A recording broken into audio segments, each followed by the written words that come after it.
Welcome to Wealth Coffee Chats, folks, for your daily live updates. Get the most out of today's episode by participating in the chat. Make sure you ask some questions, be part of the conversation, have a bit of fun, grab a coffee or a tea, take some notes, and get ready to start your day, folks. Quick few housekeeping rules, though.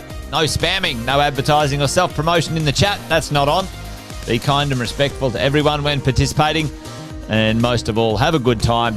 Real estate investing can be your biggest asset. It also can be your most expensive asset when it comes to getting it right or getting it wrong, folks. It can be time-consuming, stressful, and that's why here at Positive, we have what's called a 6-star team, a full-service team that provides integrated wealth and property investing solutions and services simply designed to help you progress towards your goal of passive income through your property portfolio, folks. Make sure you check out our other podcasts on the Positive Mentor Network. Not only is there Wealth Coffee Chats, there's the Urban Property Investor. Drops every Wednesday with straight talking investing strategies and lessons with Sam Saggers. Property Investor Tales. This is where our clients, you guys, share real life stories from property investing, hosted by some of our advisors and strategists. And that's done every fortnight, dropping every Monday. Wealth, Wine and Wisdom, folks, that debriefs the week that was in the world of finance and property, hosted by yours truly, Jason Witten and Andy Fenton on Fridays. Hey, good morning, folks.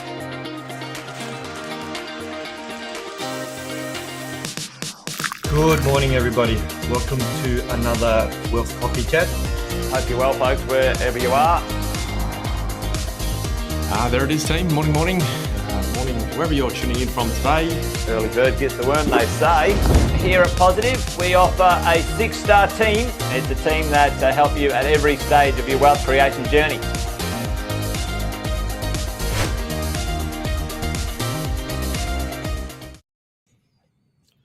Good morning, folks. Morning. Wealth Coffee Chats, Property Management Edition, Wednesday, 25th of June, just after 8 o'clock, as we always do, 10 past 8, or 8:13 as my clock says now. But good morning wherever you guys are tuning in from today. Welcome along. We'll get the show started in a moment as everyone starts to log in live. But if you're watching this on replay, also okay. Listen, if you haven't met me before, my name is Cash Shosted, representing the Property Management Group, here with a coffee on a Wednesday, every Wednesday for that matter, to talk things all about holding your investment, holding your property, talking about all, what your property manager should be doing, talking about strategies to help you hold that real estate for the long term. So that's me in a nutshell. 14 years in the industry, long time now with Positive Collective Group, and working with alongside you guys across the east coast of Australia mainly. But today's topic actually comes from someone who I was talking to over the last a few times over the last week, I suppose. And Trina, if you're listening, some of the content and conversation we were having sparked a little bit something in my mind. And that was, 7 questions I'd asked if I was looking for a property manager. Sometimes, team, after a while, you get to do a few things, and you learn a thing or two. You learn what to do, what not to do as well. And I think, for many investors out there, selecting a property manager, finding a property manager even to begin with. And I suppose determining what is a good property manager and not so good property manager can be challenging if you haven't gone through. This might be your first investment property. It's the first time you've ever needed to select a property manager. And I think it's important. There's some framework or some guidance there for you to help you decide on who that person or who that group might be. And so I've come up with 7 questions. Trina's helped me actually probably deliver about 20-something questions, which I think is fantastic. And I think you guys should have that. So if you don't have a few questions up your sleeve, maybe this is the episode for it. So we're going to run through maybe and highlight what those 7 key things might do. And there might be some sub questions you might have off the back of that category. So we'll get into that in a moment, but I can see a couple of people on. Kevin, good evening, mate. Good morning from me to you. Hope you're well. And everyone else that's tuning in today. So as we do, team, any questions in the chat along the way, please put that in there and I'll certainly get back to you, whether you're watching this live or on replay, certainly respond accordingly. So let's get into it. 7 questions I'd ask if I was looking for a property manager, what that might be. If you've got any questions along the way, please pop it in the chat. Love to hear it. Because there's 2 reasons why I think this is super, super important. Number one, it's about keeping you safe, team, keeping you, the investor, and your asset nice and safe from all the things that are challenging throughout holding your property, as well as helping you hold and grow that asset over a period of time. Right, we know that 50% of investors sell after 2 years, and so we want to make sure we're in it for the long term. Second reason is within the property management industry, whether you know it or not, there can be and there is a higher turnover of property managers, right? So given the nature of the industry, and regardless of where it is across the country, it tends to be every 6 to 9 months, clients feel that their property manager is turning over. They've got a new property manager on their doorstep, calling them, introducing themselves, right? So is this common? Yes, team. The answer is yes. Internally here at the Positive Collective Group, I think I'm pretty proud to report, ours is certainly, our 10 years is certainly a bit longer than that, which is fantastic. But I think, as an investor, we've got to safeguard our investment. That's why I say it's all about keeping you safe and helping you hold and grow your wealth through that. So because of those reasons, we want to help grow that asset long term. The first question I'd want to ask, when I sit down with a property manager and I want to find out whether they are going to be my property manager for my investment property, I want them to talk to me about their leasing strategy. I want to really clearly understand what's going on, what's the process look like, what's the framework look like, how are they going to, one, attract a quality tenant, and how they're going to help me create that revenue for the long period of time. Now, obviously, if we're talking long-term investing, we're talking 10, 15, 20 plus years. But in this moment, we might be, focusing in on zeroing in on a 12-month lease. And so I really want to understand their leasing strategy. I don't think it's about getting some photos on your iPhone and putting on a realestate.com and opening the door on Saturday anymore. I think that's, certainly if that's a strategy you're after, you can certainly find those type of agents out there. But we want to take that to the next level. So I really want to understand, Mr. or Miss property manager, talk to me about your leasing strategy. What does your process look like? What are you going to do? What are the 10 things you're going to do to help me create revenue and find that quality tenant? Talk to me about your average days on market. How long does it take on average for you to lease a rental property in this particular area, given the comparables to your property? Right? Do you have a 14-day plan? What does that look like to get me leased really quickly? Because if we get leased quickly, team, we create revenue, cash flow will take care of itself, right? So that's the first thing I'd want to understand. Talk me through your leasing strategy, number one. Number two, once we've attracted some quality tenants and we've got some really cool options on the table, what does that application and tenant selection process look like? Again, I explained at Summit for those that were there. The amount of tenants that vacate our business into another rental property at another agency, we're not necessarily receiving a one-for-one rental reference on those tenants vacating, which tells me property managers, investors are making decisions blind. They're not getting all the information that I believe they should be, getting before they make that decision on whether that tenant is approved or not.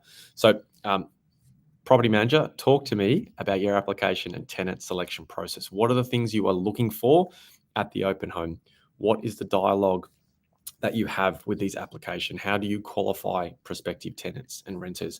What are the things you're looking for on the application? How do you vet that? What's the process look like? How do you go about checking out what the rental reference is? And if you do get a rental reference from another agent, again, what are you looking for in the detail? Is it how long they've been there? Is it the routine inspections? Is it their tenant ledger to see frequency and consistency of rental payments, right?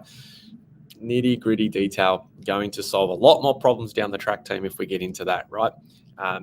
Because I think sometimes, and for those that know me, 14 years in the industry, I tell, there's one story I always tell where personally, you did all the things as per the workflow and the checklist, and you got all the things right, and the tenant was amazing. And for 12 months, it was exactly that. And then the tenant, goes through some sort of life scenario, affects their financial ability to pay the rent, and all of a sudden we've got an arrears problem. To no fault of anyone's, really, it's just a life situation came in. So it's about how you handle that if things were to go pear-shaped. So, sometimes you could ask the tenant under that application and tenant selection screen process, hey, talk to me about one of the good tenants you approved, but also, in turn, tell me about a bad tenancy. Tell me about where it went wrong. What happened? How did you handle it? What was the outcome?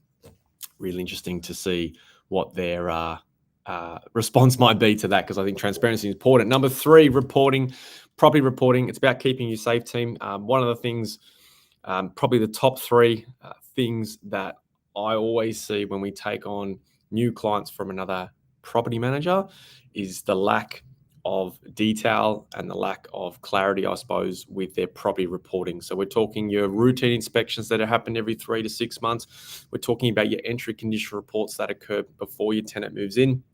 These are super critical. So the question I'd be asking a property manager if I was interviewing them around property reporting is, can you show me an example of the last routine inspection report you and your team did? Can you show me an example of the last entry condition report that you or your team did? If they hesitate, team, there's probably a challenge there, right?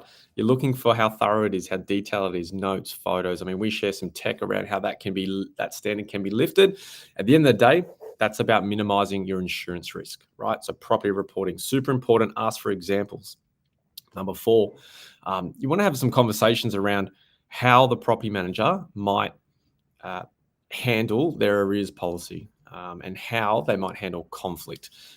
It's not easy for everyone, for all property managers, to pick up the phone and have a conversation with someone about collecting rent, right? We understand things in life, change and maneuver and adjust and all that sort of stuff. And so sometimes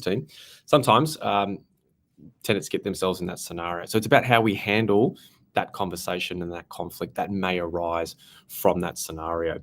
So it's all well and good, having automated messages and serving breach notices on set days as per legislation. That's fantastic. That's the process. That's the legislation. But how do you, the property manager, handle that conflict? What does that conversation look like? Because there's a real skill in handling conflict and negotiation skills, I think, where it makes the difference between the normal property manager and the great property manager, ultimately to get the outcome, showing some empathy, but at the same time getting the result for the owner. So property manager, talk to me about how you handle conflict through your arrears policy. It'd be really interesting to see what their response might be. Number 5, we're nearly there, team, nearly there. Number 5, maintenance and repairs handling. Again, we've recently showed some strategies and some ways around what sort of framework you guys can use and plug into your portfolio. But, that's all coming down to, how proactive you are, I guess how you respond to that, because obviously the quicker the response, you're going to mitigate any further damage or risk to the property. And so ultimately, Mr. Property Manager, Miss Property Manager, what's your strategy when it comes to maintenance and repair? Because maintenance and repairs are 2 different things, right? I think repairs are reactive things, right? When the tenant calls you about a leaking tap or a burst hot water system, that requires a repair. Maintenance, I think, is more the proactive side of things, where you might need to get your pool service every month. It's on a reoccurring autopilot scenario. Maybe your air conditioning needs to get serviced every 12 months, right? Maintenance versus repair. I would argue most property managers might not know the difference. So again, ask them, what's their framework? What's their philosophy? How do they go about maintenance and repair, right? 2 different things. Ask them about that response and timing. Right. Risk management, number 6, risk management. Within the property management world, legislation, regardless of which state or territory you may have an investment property in, there is significant compliance and legislation reforms out there that property managers need to abide by, right? So we're all playing by the same rules. We need to ensure, for me and our team, we need to ensure we're kept up to date with what those legislation pieces are, and if and when there are changes, we are doing some training and some self-development around that space. So, when it comes to risk management, I would be asking our property manager, hey, listen, talk to me about the compliance program. What have you got in place to protect me and my property when it comes to compliance? We're talking smoke alarms, gas and electrical, water compliance, blind compliance, you name it. There's more coming, I'm sure. What does that look like around the bond process with the RTAs, for example, in Queensland? It's also about the level of skill, I think, or experience with your property manager when it comes to insurance capability and ability to make an assessment or provide advice. Most property managers may not have that experience, may not have that ability to provide that advice when things do happen and you need to go down the claim. Why do I say that? Well, recent point between 2 different property managers. One was looking at getting a $3,000 outcome. We stepped in and got a $12,000 outcome. And so sometimes, team, the question is, you need to know what level of capability your property manager has when it comes to insurance assessment. What's their experience like? To give you examples on what happened in the past, what might happen in the future. And again, ultimately, playing by the rules when it comes to different compliance and legislation reforms out there. So risk management, you want to understand your property manager's ability and, again, philosophy when it comes to that. What are the things in place that they've got for you with your asset? And number 7, I think it's just about them, team. I think it's just about them. Why, when you're interviewing them, why property management for them? As I say from the top, right, the industry has a challenge at the moment and has had for a few years now, where every 6 to 9 months, property managers are turning over. They feel burnt out. They want to try something else, right? That happens in all industries, I'm sure. But why property management? Mr. Property Manager, Ms. Property Manager, what's investment look like for you? Are you investing in property yourself? What's your purpose? Right? It's really interesting to see what their response might be. And from that response, you might be able to get a bit of you'll be able to get some intel into where they're at when it comes to what they are doing. And then depending on their purpose and their response, right, you can sort of see what type of outcome you might get with your asset if you're thinking to hold this property for 10, 15 plus years. How can they assist you with the 15-year rent growth plan, right?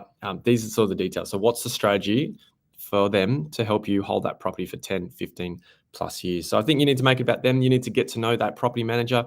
You need to understand what makes them tick, because if you can understand what makes them tick, then you might be in a better position to get that outcome that you are striving for, and not be that 50% of the investors out there across the country that sell after 2 years. So to recap, 7 questions. Why do we do it? Why is it important? We want to keep safe, help you hold and grow your wealth, right, team? And number 2, obviously the industry challenge around change of property managers. So number 1, we said, talk me through your leasing strategy and all the things that come around creating that revenue. Number 2, application tenant selection process. We want all the detail around that. Number 3, property reporting. Ask for examples on routine inspections and entry condition reports. You want to see that in the flesh. If they're hesitant, there might be a problem. Number 4 is about handling conflict, and maybe even ask them, hey, how do you negotiate? It's really important. Number 5, maintenance and repairs. 2 different things there you want to know about. Number 6, risk management. And number 7, it's about them. Get to know what makes them tick. Get to know why they are doing this, why are they in this industry, why property management, what makes them tick. And I think you're going to get a lot of answers. You might get some things you want to hear. You might see some things and hear some things you don't want to hear. But I think, team, if you apply those 7 questions or that framework there, you're going to be in a great position to understand whether that's the right property manager for you. So with that said, it's just about 8:30, so I better chuff off, team. But hey, listen, thanks for tuning in. Thanks for playing full out. Hopefully that bit of framework has helped.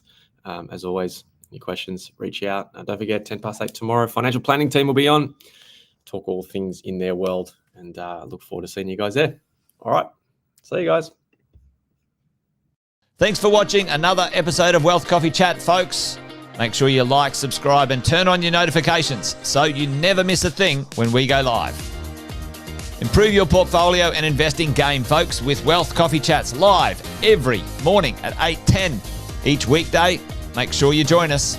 Previous episodes are also available wherever you get your podcasts, folks, as well as our other podcasts from the 6 Star team here at positivementor.com.au.